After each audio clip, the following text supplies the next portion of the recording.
I feel I feel compelled to point out that when I'm at the factory, I wear a uniform, and so when I come and go for the 3 days that I'm here, I just put on the same thing every day to drive, and so that's why I'm wearing the same thing I was wearing last night. But I wasn't planning on making another video so soon, but I had some thoughts yesterday when I was having these Holy Guardian Angel thoughts that were kind of connected, but loosely enough that I felt like if I included them in that video, it'd make things too long. So I'm doing a separate video quickly along the lines of those thoughts. And they were basically, where does the Daimon fit with religion? And so I grew up in a conservative Christian home, in a conservative Christian church. And, you know, most organized religion is kind of built on dogma, you know, like orthodoxy, orthopraxy, like here's who God is, here's what God values, here's what God expects from you, here's what you do in response to that. And so it's like here, the way is set out for you. And so I think the Daimon is a poor fit for that, because the Daimon basically represents gnosis. And I realize when I'm talking about religion, that Gnostic Christianity is the thing, and there are religions that value gnosis, but in general, most of the franchises believe in one revelation that happened at one time, and everything since then is suspect.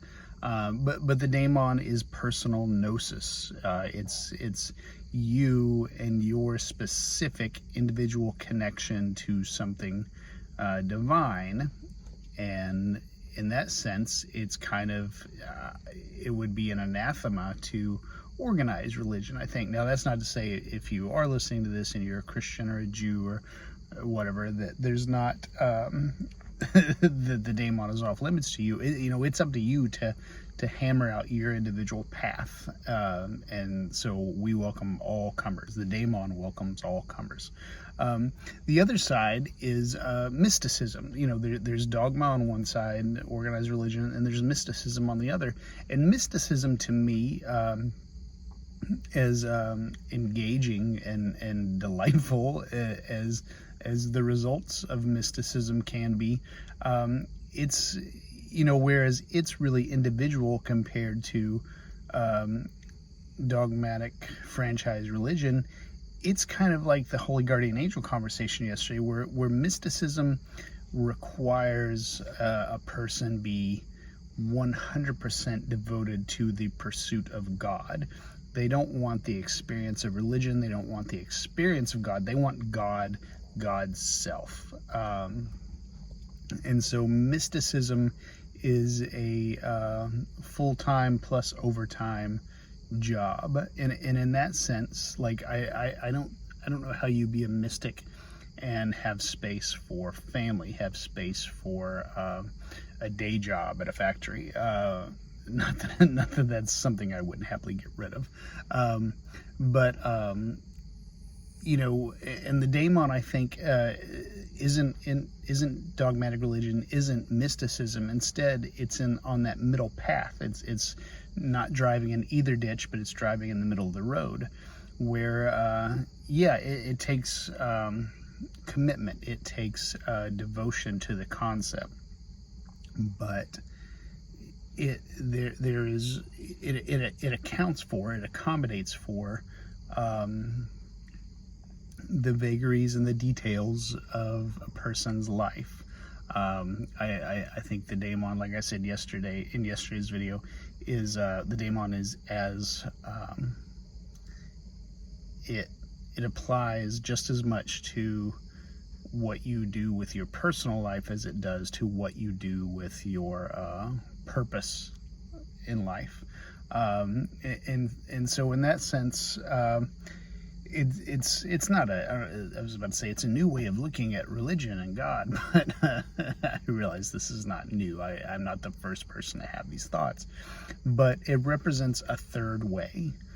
So yeah, there's the organized way, there's the mystic way, and then there's the Daimon, which is I think is probably a closer cousin to mysticism, because it represents personal gnosis, but it's a personal gnosis that doesn't